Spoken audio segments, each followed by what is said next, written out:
উচ্চ মাধ্যমিক পরীক্ষায় যদি তোমরা SAQ কমন না পাও, মানে যেটা তোমাকে একা একা লিখতে হয়, মানে একা একা লেখার কথা, তোমরা অনেকে নোটস নিয়েছো বা নোটস মুখস্থ করো এবং সেই ভরসাতেই ম্যাক্সিমাম স্টুডেন্টসরা পরীক্ষা দিতে যায়।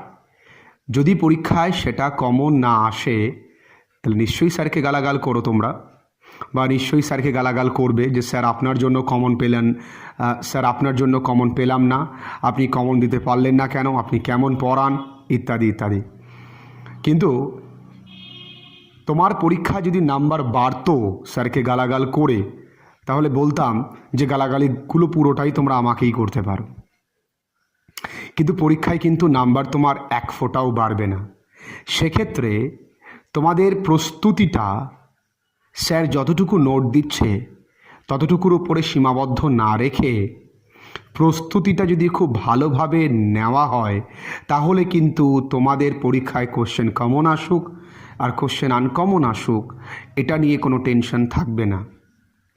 মনে রাখো যে SAQ কিন্তু তোমাকে একা একা লেখাটা শিখতে হবে। হয়তো তুমি এক রকমভাবে মুখস্থ করেছো, পরীক্ষায় অন্য রকমভাবেই আসতে পারে।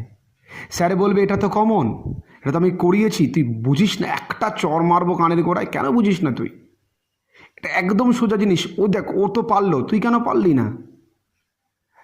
আসলে স্যারের বোঝা উচিত ছিল যে তুমি অতটাও বুঝতে পারতে না, আর ব্যাচে তুমি লজ্জা পেতে, তোমার ব্যাচে ভয় করতো যদি লোকে হাসে, যদি অন্যান্য স্টুডেন্টরা হাসে তাহলে আমি কি বলবো। সেই বিষয়টাই তোমাকে আজকে কিন্তু এই সমস্যার সম্মুখীন করতে পারে। এজন্য SAQ তোমরা একা একা লিখবে। যে কোনো কোশ্চেনকে একা একা কিভাবে লেখা যায় তার জন্য তো ভিডিও আমি অবশ্যই স্পেশাল করে বানাবো। তোমরা সবাই আমাকে যত পরিমাণ ভালোবাসা দিয়েছো, তোমাদের প্রত্যেকের দায়িত্ব নেওয়াটা আমার কর্তব্য। আই এম ফিলিং প্রিভিলেজড যে তোমাদের প্রত্যেকের দায়িত্ব নিতে পারছি আমি। এবং তোমাদের জন্য আজকে shall I compare thee to a summer's day, এখান থেকে আমি 15 কোশ্চেন্স বেছে নিয়েছি, তার অ্যান্সার এবং তার সাথে কোশ্চেনগুলো ঘুরিয়ে আসলে বা ওই কোশ্চেনগুলোই তুমি কিভাবে লিখতে পারবে তা নিয়ে আমি ভিডিও বানাচ্ছি। তোমরা দেখো পুরো ভিডিওটা প্রথম থেকে শেষ পর্যন্ত, খুব মনোযোগ দিয়ে দেখো, যাতে করে এতটুকু তোমাদের মিস না হয় এবং পরবর্তীকালে আফসোস হয়, ইস কেন দেখলাম না। তাই পুরো ভিডিওটা প্রথম থেকে শেষ পর্যন্ত দেখার অনুরোধ রইল। তোমরা খুব ভালো থেকো, সুস্থ থাকো এবং শিখতে থাকো এবং পাশে থাকো আমাদের। খুব ভালো থেকো সবাই।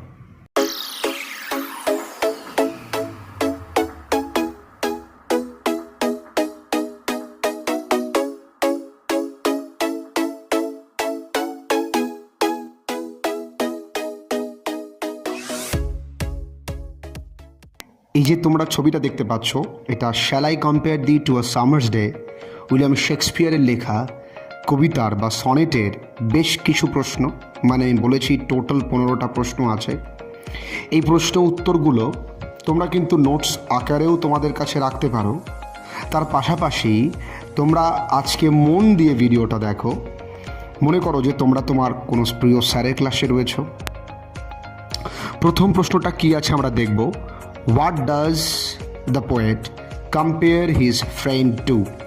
তার মানে কবি কিসের সাথে তার প্রিয় বন্ধুর তুলনা করেছে। এ বাক্যের সাবজেক্টটা দেখো, এ বাক্যের সাবজেক্টটা দ্য পোয়েট লিখেছি আমরা। এরপরে কি আছে, কম্পেয়ার, এবং প্রশ্নে ডাজ আছে বলে আমি কম্পেয়ার্স লিখলাম। কবি তুলনা করেছে তার বন্ধুকে his friend to the summer's day. এই এতটুকু অংশ দ্য সামার্স ডেটুকু আমরা কিন্তু মনে রাখবো, মুখস্থ করব না। এরপরের প্রশ্ন, what shake the darling birds of May. শুধু হোয়াটের জায়গায় উত্তর লিখেছি রাফ উইন্ডস। এটাই তোমাদেরকে আমি শেখাতে চাই যে প্রশ্ন দেখে দেখে আমি একা একাই উত্তর লিখতে পারি যদি আমি লেখার টেকনিকটুকু জানি। What does I of even refer to. I of even বলতে কি বোঝানো হয়েছে দেখো, আই অফ ইভেন দেখো ডাজ আছে বলে রেফার্স হয়ে গেল, টু পুরোটুকুই প্রশ্ন থেকে নিয়েছি, শুধু দা সানটুকু আমি একা একা লিখলাম। How does the gold complexion of the sun dimmed. কীভাবেই সূর্যের সোনালি আভা নিভে যায়। তাহলে the gold complexion of the sun is dimmed by clouds. তাহলে কোশ্চেনটা যেহেতু এখানে উত্তর ইজ আছে, কোশ্চেনটাতেও কিন্তু ইজ হবে। How is the gold complexion of the sun dimmed? তাহলে the gold complexion of the sun is dimmed by clouds. এর পরবর্তী প্রশ্ন, and summer's lease hath all too short a date, and summer's lease hath all too short a date, what does the word lease refer to? তার মানে এখানে সাবজেক্টটা হচ্ছে the word lease, the word lease refers to শুধু উত্তর কি? The duration of summer. এই কথাটুকু মনে রাখতে হবে, এটা কিন্তু এমসিকিউতেও আসতে পারে, দ্য ডিউরেশন অফ সামার। এরপরের প্রশ্ন, why does every fair from fair sometime declines? কেন প্রত্যেক সুন্দর জিনিস তার সুন্দরতা হারায়? তাহলে every fair from fair sometime declines, যেহেতু কবিতার লাইন আমরা ইনভার্টেড কমার মধ্যে রাখলাম। দেখো inverted comma, not invited comma, হ্যাঁ মনে রাখবে। তাহলে কিভাবে? By chance or due to nature's untrimmed changing course, হঠাৎই বা প্রকৃতির অপরিবর্তিত বা পরিবর্তন না হওয়া এমন নিয়মে। এর পরবর্তী প্রশ্নে আমরা উঠে যাই। এর পরবর্তী প্রশ্নে আমরা পরপর চলে যাব। তোমরা কিন্তু নোটসগুলো খাতায় তুলে নেবে, হ্যাঁ। তোমাদের পড়াশুনো সম্পূর্ণই তোমাদের নিজেদের ভবিষ্যৎ, এটা তোমাদের দায়িত্ব। এর পরবর্তী প্রশ্নে, but the eternal summer shall not fade, what does the word summer refer to here? Summer বলতে এখানে কি বোঝানো হয়েছে? হুজ ইটার্নাল বা whose summer is referred here, কার গ্রীষ্মকে বোঝানো হয়েছে? In the above mention line, উপরে উদ্ধৃত পংক্তিতে, summer refers to the beauty of the poet's friend, গ্রীষ্ম বলতে কবির বন্ধুর সুন্দরতাকে বোঝানো হয়েছে। The summer of the poet's friend is referred here, তাহলে কার summer? The summer of the poet's friend, হুজের জায়গায় শুধু এই কথাটুকু লিখে দিলাম। Who has no control over the beauty of the poet's friend, কার কোনো কন্ট্রোল নেই? একদম সোজা, শুধু ডেথ লিখে দেব, মৃত্যুর কোনো কন্ট্রোল নেই। What will death not do to the poet's friend, মৃত্যু কি করতে পারে না? তাহলে সাবজেক্টটাকে death will not be able to boastfully brag the poet's friend to its shade. Clear? এর পরের প্রশ্ন, what does eternal lines indicate? Eternal lines বলতে কি বোঝানো হয়? Eternal lines indicated, কিন্তু এখানে যেহেতু প্রশ্নে ডাজ আছে আমাকে indicates লিখতে হবে। ওকে, not indicated, indicates the poet's immortal verses, মানে সনেটের কথা বলা হয়েছে। According to Shakespeare, how can be eternal summer be maintained? দেখো এখানে দুবার বি হয়ে গেছে, দুবার বি লেখা যাবে না, কেটে দাও। বলেছে অ্যাকর্ডিং টু দ্য পোয়েট, মানে কবির মতে কিভাবে ইটার্নাল সামার মেইনটেইন হয়, মানে চিরশাশ্বত সূর্য কিভাবে একই থাকে। According to William Shakespeare, eternal summer can be maintain, just একটা ছোট্ট কথা থ্রু পোয়েম, এতটুকু তোমাকে লিখতে হবে। মন দিয়ে দেখো, অবজারভেশনটা খুব প্রয়োজন। এরপরের প্রশ্ন, so long lives this and this gives life to thee, so long lives this and this gives life to thee, what refers through the words this and thee? This এবং দি বলতে কি বোঝানো হয়েছে? Through the word this the poet refers to the sonnet, প্রথম this মানে sonnet and thee his friend, আর thee মানে তার বন্ধুকে বোঝানো হয়েছে।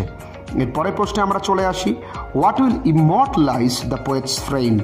তাহলে the sonnet will immortalize the poet's friend, একই রকম হোয়াটের জায়গায় শুধু সনেটটুকু আমরা কিন্তু লিখে দিলাম। এর পরবর্তী প্রশ্নে আমরা চলে যাই, মানে আমরা 15 নম্বর প্রশ্নে কিন্তু এবার চলে যাব। Every fair from fair sometime declines, what does the line suggest? এই লাইনটা কি বোঝাতে চেয়েছে? দেখি উত্তরে কি বলে। উত্তরে বলছে, the line suggest that every beautiful object loose there beauty, যে প্রত্যেক সুন্দর জিনিস তার সুন্দরতা হারায়। ক্লিয়ার? তো তোমাদেরকে আমি এইটুকুনি বোঝানোর চেষ্টা করলাম এই 15টা প্রশ্ন দিয়ে, তোমরা খুব মন দিয়ে দেখলে। আর এইটাই তোমাদেরকে বোঝালাম যে দেখো, প্রশ্ন উত্তর তোমরা ডাইরেক্ট বা হুবহু মুখস্থ করবে না, যে the poet compares his friend, the poet compares his friend, the poet compares his friend, এবার বোকার মতো মুখস্থ করবে না। তোমরা প্রশ্ন উত্তর কীভাবে মুখস্থ করবে সেটা আমি বোঝালাম তোমাদেরকে। আশা করি তোমাদের সববার খুব ভালো লেগেছে এবং তোমরা বুঝতে পেরেছো যে হ্যাঁ, তাই তো প্রশ্ন উত্তরকে আমরা কিন্তু প্রশ্ন থেকেই বা প্রশ্ন দেখে দেখে লিখতে পারি, সামান্য কিছু জিনিস আমাদেরকে মনে রাখতে হয়, সেটাই তোমাদেরকে আমি বোঝানোর ট্রাই করেছি। তোমাদের একটুখানি উপকারে লাগলেও তোমরা কিন্তু অবশ্যই লাইক করে দিও এবং অবশ্যই ভিডিওটা শেয়ার করো যাদের কাজে লাগবে তেমন ব্যক্তিদের সঙ্গে, কারণ সবাই তো ভালো ভিডিওর মর্যাদা দিতে পারে না তোমাদের মতন, সেটাও কিন্তু তোমরা মাথায় রাখবে। চলো তাহলে আসি, সবাই খুব ভালো থেকো, আবারও বলছি। Just to know what you